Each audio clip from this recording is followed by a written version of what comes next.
Сайн байна уу? Намайг Бадмын Нэм Дулам гэдэг. Би Вонжуудад байрлах Янсаа их сургуулийн бизнесийн удирдлага захиргааны факультетийн маркетингийн мэргэжлээр суралцж байгаа оюутан байна.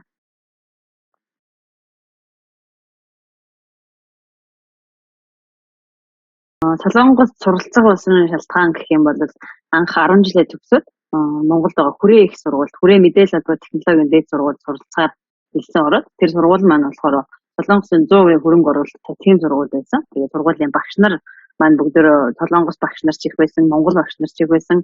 Ихэнх нь дандаа Солонгост магистр, докторийн зэрэг хамгаалаад ирсэн. Тийм багш нар байж байгаа. Тэр сургуульд ороод анх Солонгос хэл сураад Солонгос соёлын талаар мэддэг болоод тэгээд тэр сургуулиас маань бас зам болгон англи хэл, солонгос хэл, өөр бас компьютер гэх мэт олон хичээлүүдийн тийм зуны сургалтыг багш нар ирж явуулдаг байсан. Тэр зүйлүүдээр дамжуулаад солонгост хэлээ улам илүү сайжруулад англи хэлээ ч гэсэн бас сайн сураад тэгээ бас солонгост суралцах одоо тэр хүсэл мөрөөдөл маань бас эхэлсэн байгаа. Тэгээд тэр сургуульд байхдаа хүрээдээ сургууль сурж байхдаа Солонгосын Сүммён гэдэг их сургуульд солилцооны оюутнаар 1 жилийн турш ирээд суралцсан байгаа.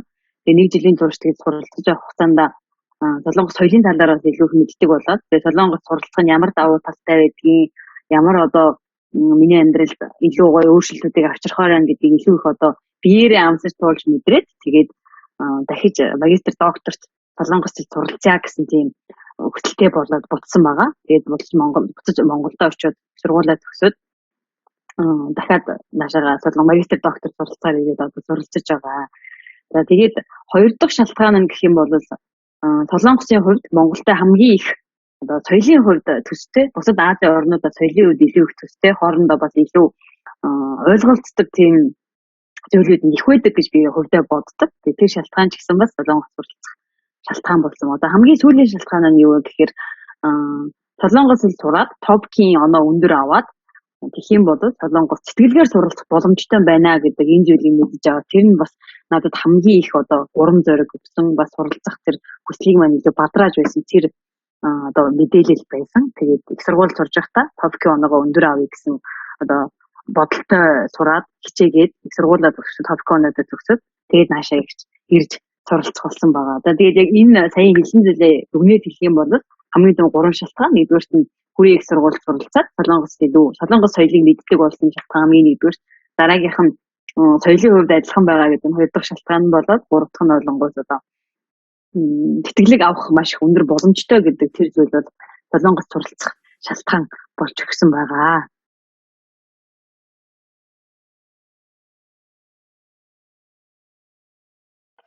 За тэгээд миний хувьд маркетингийн мэргэжлэр магистр доктор хамтарсан сургуультанд сурж байгаа. Тэгээд анх сургуультай бүртгүүлэхдээ болонгод Монголд байгаа хамт одоо сургуулийн удирдагч багштайгаа хамт тэтгэлгүүдийн талаар хайж байгаа.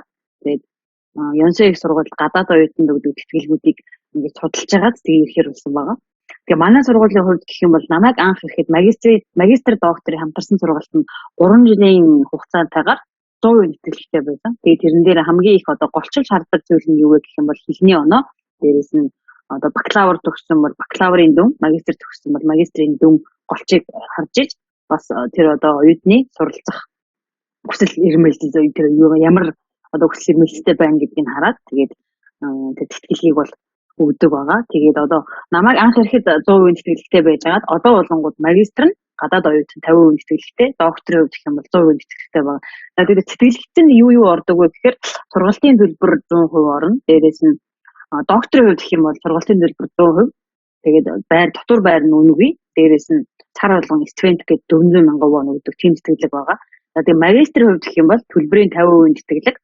50% тэтгэлэг нь 50% тэтгэлэг. Тэгээд зарим одоо тэнхмээсээ хамаарат одоо нарийн мэрэгжлийн тэнхмүүд гэх юм бол одоо тэр байгалийн ухааны чиглэл юм уу эсвэл инженерийн чиглэл юм уу тиймэрхүү чиглэлүүдийн одоо мэрэгжлүүд болонгууд ихэнх нь лабораторид ингэж судалгаа хийдэг болохоор янз бүрийн төслүүд дээр ажилладаг болохоор одоо удирдагч багшийн тодорхойлолтоор дамжуулаад тэр лабораториос бас нэмэлт тэтгэлгүүдийг бас лабораториос нэмэлт одоо тэр стипендүүдийг бас авах тийм боломжтой байдаг байгаа. Тэгээ сая өмнө нь ч гэсэн хэлсэн шиг Солонгост өөрөө хичээж чадах юм бол маш олон тэтгэлгүүдийг авч болно гэж хэлсэн. За тэгээд энд ирэхээс өмнө хилээ сайн сурсан байх юм бол Хэлний оноо гэхээр зөвхөн Солонгос биш англи хэл ч гэсэн маш сайн байх юм бол тэтгэлэг авах одоо хүрээлэл нь улам илүү нэмэгдэнэ гэж би боддог. Тэгээд тэтгэлийн хувьд гэх юм бол би сайн хэлсэн сургуулиудын тэтгэлэг гэж бас байгаа. Дээрээс нь засгийн газрын тэтгэлэг, Солонгос улсын засгийн газрын тэтгэлэг байгаа. Монгол улсын засгийн газрын тэтгэлэг байгаа. Тэгээд Samsung гэх мэт том компаниуд бас байгаа тийм Samsung, Тэвэн Чедан гэж бас байгаа. Samsung тэгээд бас одоо өөр янз бүрийн сангуудын тэтгэлэг гэх мэт маш олон тэтгэлгүүд байдаг. За энэ тэтгэлгүүдийг хаанаас хайх вэ гэх юм бол одоо сургуультай суралцж байгаа оюутнуудын хувьд гэх юм бол сургуулийнхаа сайт руу байн орох юм бол тэр мэдээллүүдийг маш сайн авах боломжтой. Тэгээд одоо арай сургуультай орч амжаагүй байгаа оюутнуудын хувьд гэх юм бол сургуулиудын одоо өөрсдийнх нь ямар тэтгэлгүүд байна гэдгийг хараад мөн бас гадаад оюутнуудын тэтгэлгийн талаарх мэдээлэл хаана гардаг вэ гэдгийг бас хүүхдүүдээс асуугаад надаас ч гэсэн бас асууж болно. Би бас боломжоор одоо бүхэнд хариулж өгнө гэж бодож байна. Би хариулж өгөхийг бас хичээнэ. Тэгээд иймэрхүү байдлаар тэтгэлгүүдээ мэдэж авах юм бол энд ирээд ч гэсэн амжиргааны мөнгөндөө юм уу өөр ямар нэгэн зүйлд санаа зовлохгүйгээр хичээлдээ зөвхөн анхаарал суралцах боломжтой шүү гэж бас хэлмээр байна.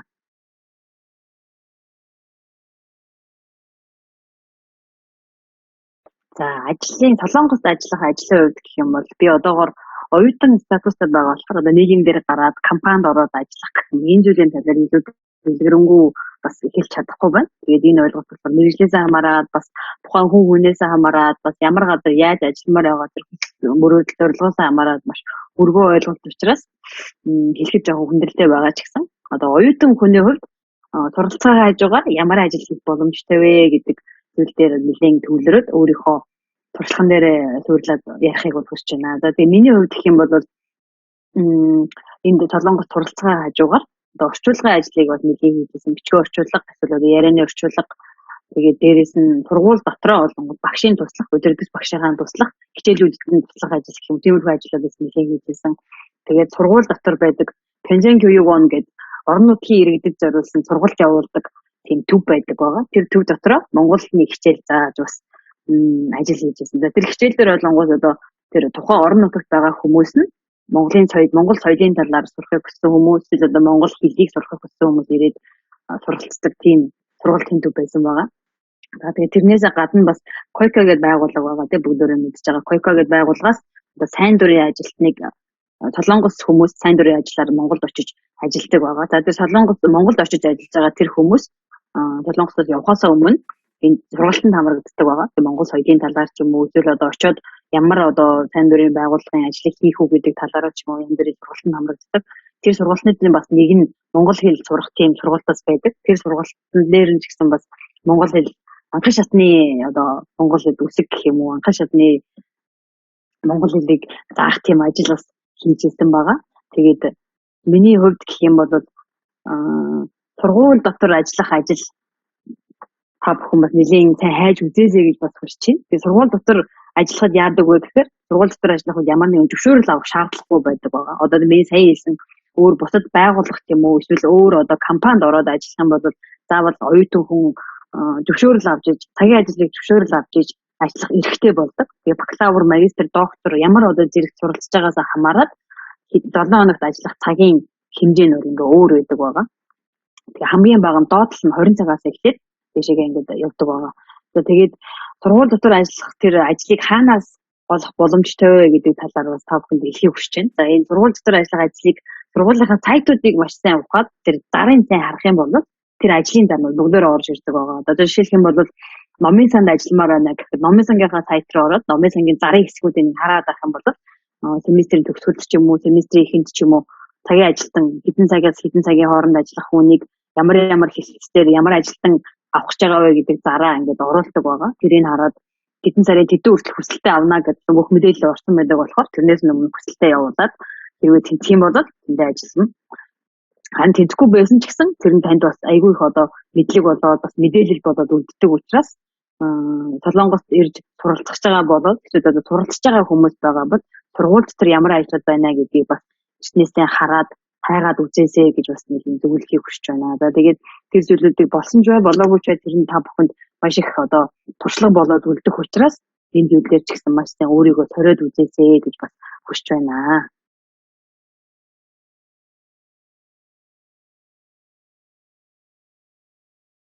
За тэгээ өмнө хэлсэнчлэн мэрэгжлээсээ хамаарат бас ямар одоо зүйлийг хийхийг хүсэж байгаасаа хамаарат хувь хүнээсээ хамаарат ажилд орох нь маш их өөрчлөгддөг гэж хэлж байсан тийм. Гэхдээ одоо энэ Солонгост амьдарч байгаа хүний хувьд өөрийнхөө одоо энэ хүртэл амьдарч ирсэн тэр одоо туршлаган дээрээ амьдралын тэр туршлаган дээрээ тулгуурлаад хэдэн зүйлийг бас ингэ хэлхийг хүсэж байна.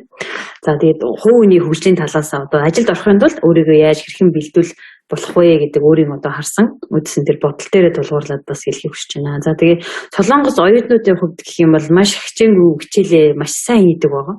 Тэгэл ихэнх хүн оюутнууд өглөө 8-аас ахгуулаад шөнө 10-11 хүртэл хичээлээ хийгээл тасралтгүй үйдэг тийм оюутнууд маш их байдаг. Шалгалтын бэлдээ оюутнууд маш их байдаг. Тэгээд ажилд одоо бэлтгэхдээ бол ихэнх оюутнууд Солонгос оюутнуудын хувьд 3 дугаар курсын одоо 2 дахь семестрээс юм ахгуулаад ажилд орох бэлтгэлээ хийж янз бүрийн одоо нөгөө сертификат авдаг, янз бүрийн шалгалт өгдөг, эсвэл одоо янз бүрийн сургалтанд суудаг гэдэг өөрийгөө бэлдэж эхэлдэг байгаа. За тэгээд тэр өөрийгөө маш их бэлдэж байгаа тэр Солонгос хүүхдүүдтэй энэ зэрэгцгөөс одоо өөрийгөө бэлтгэхийн тулд тэр хүүхдүүд энэ зэрэгцгөөс өрсөлдөхийн тулд маш их хичээх хэрэгтэй болдог. Тэгээд энэ зүйлүүдээс хамгийн одоо наад захын гэх юм уу хамгийн одоо өөрийгөө сайн бэлдэж болох тэр 3 зүйлийн талаар та бүхэнтэй хуваалцахыг хүсэж байна. За тэгээ нэгдүгээрт нь юу вэ гэхээр миний одоо харсанчлан Монгол оюутнуудын хувьд Солонгос ирэхдээ Солонгос хэлээ маш их сайн ингэж сураад Солонгос хэл дээр маш их анхаарал англи хэлээ орхитуулдаг оюутнууд маш их байгаад байгаа юм шиг санагддаг.